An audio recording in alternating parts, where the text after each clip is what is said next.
गौ शब्द का अर्थ ज्ञान से होता है, तो वो ज्ञान का पालन करते हैं। तो जो कृष्ण हैं वो गुरु तत्व के स्वामी हैं, विष्णु जो है वो गुरु तत्व के स्वामी हैं, वो ज्ञान का पालन करते हैं। शाकाहार भी तामसिक होता है, उसमें भी राजसिक है, सात्विक है और तामसिक है।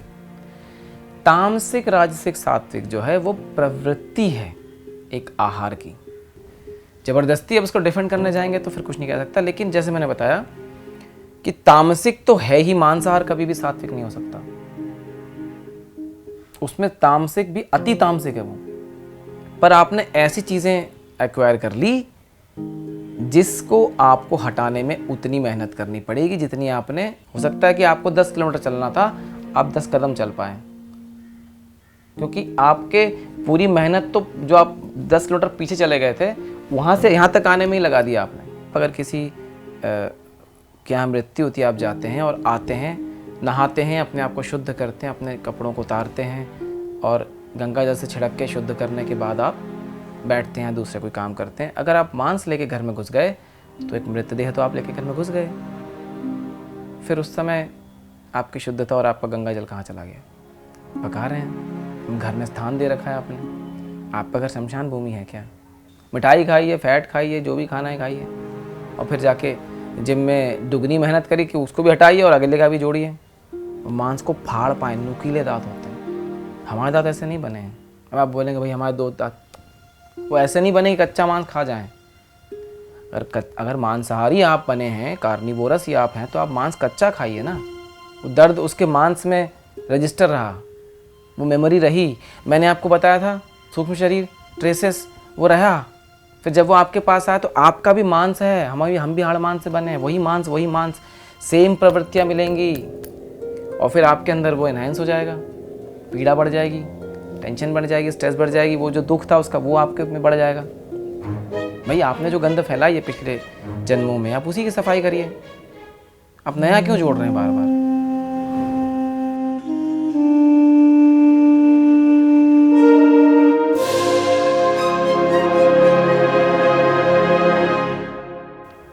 राम राम, नमस्ते। सब लोग लड़ाई करते हैं कि नॉन वेज सही है कि वेज सही है, कि हम तो नॉन वेज खाते हैं तो कुछ नहीं होता, फिर भी पूजा हो जाती है। अब मैं आपको समझाता हूँ कि भाई ये नॉन वेज और वेज का क्या अंतर है। भाई नॉन वेज वेज तो मैं नहीं समझता हूँ, मैं मांसाहार और शाकाहार ज़रूर समझता हूँ।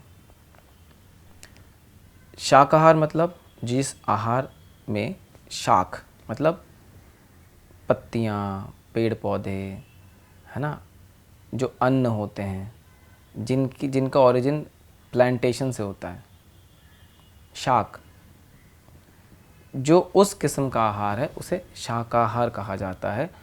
और जो लोग उसे खाते हैं उन्हें शाकाहारी कहा जाता है। शाकाहार में जब ई लगता है, इच्छा शक्ति, जो उस शाकाहार को ग्रहण करते हैं, जिनकी इच्छा उस शाक को खाने की है, शाक वाले आहार को खाने की है, उस इच्छा शक्ति ई से जो लोग प्रेरित हैं उन्हें शाकाहारी कहा जाता है। ठीक वैसे ही मांस आहार, जो मांस को अपना आहार बनाते हैं, जिनको मांस खाने की इच्छा है, वो जो लोग हैं वो मांसाहारी हैं। ठीक है। अब हमें थोड़ा देखना पड़ेगा प्रकृति में। देखिए, मैं ना तो मांसाहारियों के खिलाफ हूँ, ना मैं शाकाहारियों के खिलाफ हूँ, ना मैं मांसाहारियों को सपोर्ट करता हूँ, ना मैं शाकाहारी को सपोर्ट करता हूँ। इस प्रकृति में शेर भी उतना ही महत्वपूर्ण है जितनी गाय है, ऐसा नहीं है। हाँ, हम गाय को पूज पाते हैं, घर में रखते हैं, गौ माता कहते हैं। हम शेर को नहीं पूज पाते क्योंकि हमारी क्षमता के बाहर है। पर शेर जो है वो देवी का वाहन है। वो अलग बात है कि गौपालन कृष्ण जी करते हैं, पर वो जब जन्म लिए मनुष्य योनि में कृष्ण के रूप में, तब उन्होंने गाय का पालन किया। ये उन्होंने स्थूल रूप में, प्रकट रूप में किया। पर गौ शब्द का अर्थ ज्ञान से होता है, तो वो ज्ञान का पालन करते हैं। तो जो कृष्ण हैं वो गुरु तत्व के स्वामी हैं, विष्णु जो है वो गुरु तत्व के स्वामी हैं, वो ज्ञान का पालन करते हैं। चलिए वापस आते हैं। तो मांसाहार और शाकाहार। अब सवाल ये उठता है कि भाई आप कहेंगे कि मांसाहार तामसिक होता है? हाँ होता है। शाकाहार तामसिक होता है? बिल्कुल होता है। शाकाहार भी तामसिक होता है, उसमें भी राजसिक है, सात्विक है और तामसिक है। तामसिक, राजसिक, सात्विक जो है वो प्रवृत्ति है एक आहार की। आपको समझ में आ रही बात? राजसिक, तामसिक और सात्विक एक प्रवृत्ति है आहार की। आहार दो किस्म से होते हैं, शाकाहार होता है और मांसाहार होता है। ठीक है। वैसे तो आहार कुछ भी हो सकता है, पत्थर भी चबा सकते हैं, बट फिर वो खैर। अब सवाल उठता है, लोग कहेंगे भाई शाकाहारी ही रहना चाहिए। अब एक बहुत इंटरेस्टिंग सी एग्जांपल से मैं आपको बात समझाऊंगा। आजकल तो जिम का बहुत चलन है, सब जिम में जाते हैं, हालांकि उससे कुछ ज़्यादा फ़ायदा होता नहीं, पर ठीक है, फिर भी कोई बात, जिम जाते हैं। अब जिम में जाके वो अपनी कैलोरीज बर्न करते हैं, मतलब वो अपने अंदर का फैट, फूड, जितना भी सब चीज़ें हैं उसको जलाते हैं। अब आप जिम से वापस आएँ और जिम से आने के बाद आप खूब पेल के एकदम मिठाई खाएं और एकदम डालडा, एकदम एकदम मतलब भर के फैट खाएं, कार्बोहाइड्रेट खाएं, तो जब अगले दिन आप जाएंगे तो जो खाया वही जलाने में आपका टाइम चला जाएगा, नया तो कुछ आप अचीव नहीं कर पाएंगे। तो आप अनुशासन में रहते हैं कि भैया मुझे यही यही खाना है, इतना इतना खाना है, ऐसे ऐसे लेना है प्रोटीन, जो भी ये लोग करते हैं मुझे तो इतना पता नहीं है। तो एक पर्टिकुलर आपने डाइट बना रखी है, एक निश्चित सा एक आपने लिस्ट बना रखी है कि आप उतना ही लेंगे, इतने ही समय में लेंगे और इस प्रकार से ही लेंगे, ताकि जब आप अगले दिन जाएं जिम में तो आप जहाँ पे अपने शरीर को कल छोड़ कर आए थे वहाँ से आगे लेकर जाएं और उसको जो भी आप बनाना चाहते हैं, मसल्स जो आप कहते हैं, जिन्हें आप देसी भाषा में डोले कहते हैं, तो जो भी आप बनाना चाहते हैं शरीर के मांस को लेके, मांसपेशियों को लेके, आप वहाँ से जर्नी आपकी आगे बढ़ती है। तो आपको लॉजिक समझ में आया? अगर आप साधना कर रहे हैं और आपने मांसाहार लिया, तो मांसाहार लेने के समय भले आपको आनंद आया हो, शरीर की पुष्टि या जो भी चीज़ें, उस पर नहीं जा रहा हूँ, पर आपने ऐसी चीज़ें एक्वायर कर ली जिसको आपको हटाने में उतनी मेहनत करनी पड़ेगी जितनी आपने जमा कर ली। तो मतलब जब आप साधना उपासना में बैठेंगे तो आपकी ग्रोथ तो रुक गई, आप तो उसी के सफाई में लग गए। हो सकता है कि आपको 10 किलोमीटर चलना था, आप 10 कदम चल पाए, क्योंकि आपके पूरी मेहनत तो जो आप 10 किलोमीटर पीछे चले गए थे वहाँ से यहाँ तक आने में ही लगा दिया आपने। तो आपका चॉइस है कि आपको मेहनत कितनी करनी। ज़्यादा मेहनत करनी है, जिम में 1 घंटे या 2 घंटे देने, हाँ भाई खूब खाइए, पेल के मिठाई खाइए, फैट खाइए, जो भी खाना है खाइए, और फिर जाके जिम में दुगनी मेहनत करिए कि उसको भी हटाइए और अगले का भी जोड़िए। मांसाहार पका के खाना मांसाहार नहीं होता। इस प्रकृति में अगर आप देखें तो मांसाहार कच्चा खाया जाता है खून के साथ। और शेर, कुत्ते, बिल्ली, आप किसी को भी देखिए वो मांसाहार कच्चा पका के मांस नहीं खाते, प्रकृति वैसे ही बनाई हुई है। और उनके दांतों के बीच में गैप हैं, उनके दांत जुड़े हुए नहीं हैं कि अगर वो मांसाहार करें तो उनके दांतों में मांस ना फंसे, वो मांस को फाड़ पाएँ। नुकीले दांत होते हैं, हमारे दांत ऐसे नहीं बने हैं। अब आप बोलेंगे भाई हमारे 2 दांत, वो ऐसे नहीं बने कि कच्चा मांस खा जाएं। अगर मांसाहारी आप बने हैं, कार्निवोरस ही आप हैं, तो आप मांस कच्चा खाइए ना। पका हुआ मांस खाना किस प्रकार का मांसाहार हुआ? आप जब किसी, जैसे मैंने एक वीडियो में बताया था, आप अगर किसी क्या मृत्यु होती है, आप जाते हैं और आते हैं, नहाते हैं, अपने आप को शुद्ध करते हैं, अपने कपड़ों को उतारते हैं और गंगा जल से छिड़क के शुद्ध करने के बाद आप बैठते हैं, दूसरे कोई काम करते हैं। अगर आप मांस लेके घर में घुस गए तो एक मृतदेह तो आप लेके घर में घुस गए, फिर उस समय आपकी शुद्धता और आपका गंगा जल कहाँ चला गया? फिर आप उसे पका रहे हैं, घर में स्थान दे रखा है आपने। आपका घर शमशान भूमि है क्या?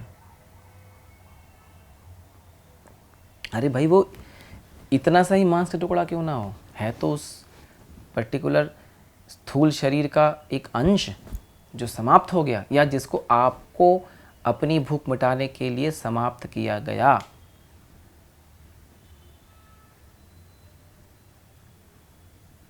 और ये मत दीजिए दलील कि भाई प्रकृति में तो इकोलॉजिकल सिस्टम है कि भैया शेर इसको खाएगा, तो खा रहा ना शेर बकरी को, आप भी खा लीजिए कच्चा मार के। आपके डिज़ायर के चलते आपने फार्मिंग करके उस जानवर को मार के क्या उखाड़ लिया, उसका दोष कौन हैंडल करेगा? उसको मारने से पहले आपने परमिशन लिया था कि मैं तुम्हें मारने जा रहा हूँ? कोई आपको मारना है तो आप भाग जाएंगे, आप रहेंगे वहाँ पे, या पलट के उसको मारेंगे? वो कर पा रहा है कुछ? तड़पता है वो दर्द कहाँ गया? वो दर्द उसके मांस में रजिस्टर रहा, वो मेमोरी रही। मैंने आपको बताया था सूक्ष्म शरीर ट्रेसेस, वो रहा। फिर जब वो आपके पास आया तो आपका भी मांस है, हम भी हाड़ मांस से बने हैं, वही मांस सेम प्रवृत्तियाँ मिलेंगी, और फिर आपके अंदर वो एनहांस हो जाएगा, पीड़ा बढ़ जाएगी, टेंशन बढ़ जाएगी, स्ट्रेस बढ़ जाएगी, वो जो दुख था उसका वो आपके में बढ़ जाएगा। ऐसा नहीं कि शाकाहार खाने वाले लोग बहुत खुश रहते हैं, कंफर्टेबली रह सकते, स्ट्रेस कम हो सकता है। अपना अपना कर्म है भाई, वो भी एक है, पर जो आपका कर्म है उसी को हैंडल करिए ना। आप नया क्यों जोड़ रहे हैं भाई? आपने जो गंद फैलाई है पिछले जन्मों में, आप उसी की सफाई करिए। आप नया क्यों जोड़ रहे हैं बार बार? और रोज मार के, ऐसा भी नहीं एक बार मार के खाए काम हो जाए, रोज मार के खा रहे हैं सुबह शाम, कौन देगा हिसाब? अरे एक छोटे से बच्चे के सामने अगर मांस काट के आप रख दें और एक सेब रख दें तो वो किसको उठाएगा? सेब ही उठाएगा ना। और शेर के बच्चे के सामने आप रखिए, कौन क्या उठाएगा? वो मांस उठाएगा। प्रवृत्ति वैसी है, पर आप ज़बरदस्ती अब उसको डिफेंड करने जाएंगे तो फिर कुछ नहीं कह सकता। लेकिन जैसे मैंने बताया कि तामसिक तो है ही, मांसाहार कभी भी सात्विक नहीं हो सकता, उसमें तामसिक भी अति तामसिक है वो। शाकाहार में ऑप्शंस हैं, राजसिक है, सात्विक है, तामसिक है। तामसिक भी है शाकाहार में, राजसिक भी है और सात्विक भी है। अब आप जैसा भोजन करेंगे वैसे आपके विचार, वैसे आपके आचरण होते चले जाएंगे। एक दिन में नहीं होगा, समय देना पड़ता है। बहुत महीनों के बाद आप इसमें देखेंगे कि अगर आप सात्विक खाना खा रहे हैं बहुत दिनों से, तो आपको फिर तामसिक या मांसाहार स्वतः ही पसंद नहीं आएगा, क्योंकि आपकी प्रवृत्ति ही सात्विक हो जाएगी, आपकी प्रवृत्ति हिंसक नहीं होगी। लेकिन ताकत आपके शरीर में होता है, ये ध्यान रखिए। वो आपके जीन्स में, आपके डीएनए में है। प्रवृत्ति आपकी बदल सकती है, खूंखार हो सकती है या सौम्य हो सकती है। तो मांसाहार और शाकाहार पे ये एक बहुत बड़ा सवाल था जो कई बार लोगों ने मुझसे पूछा, मेल पे भी पूछा और ऐसे भी पूछा, है ना। अब क्या है कि जैसे कई बार बलि देने के बाद लोग खा लेते हैं, अब वो अपने डिज़ायर के लिए खा रहे होते हैं, बल्कि मांस तो योगिनियाँ ग्रहण करती हैं, भैरव ग्रहण करते हैं, भैरव के वाहन ग्रहण करते हैं, देवी मांस नहीं खाती। और जो जिनकी जीभ लपलपाती है वो जो है वो प्रसाद के नाम पे उनको चाट चाट के खा रहे होते हैं। तो ठीक है, अब मैंने कहा ना भाई, आप 10 किलोमीटर पीछे जाना चाहते हैं या अपनी साधना वहाँ से आगे बढ़ाना चाहते हैं, आपके ऊपर है। ठीक है, चलिए फिर चैनल को बहुत लोगों तक पहुँचाइए। मैं बार बार आपसे कह रहा हूँ, उसे लाइक और शेयर ज़रूर करिए। लाइक करिए, कमेंट करिए जो भी आपको ठीक लग रहा है। आप सहमत हैं, असहमत हैं, आप कुछ लिखिए, आप अपना भी कुछ कंट्रीब्यूशन कर सकते हैं। आपको कोई ऐसी बात पता हो, आपको कुछ ऐसा लगता हो कि यार इस टॉपिक पे बोला जा सकता है, वो भी आप लिख सकते हैं, मैं उस पर बताऊँगा चीज़ें। ठीक है, चलिए फिर आपसे आज्ञा लेते हैं। राम राम, नमस्ते।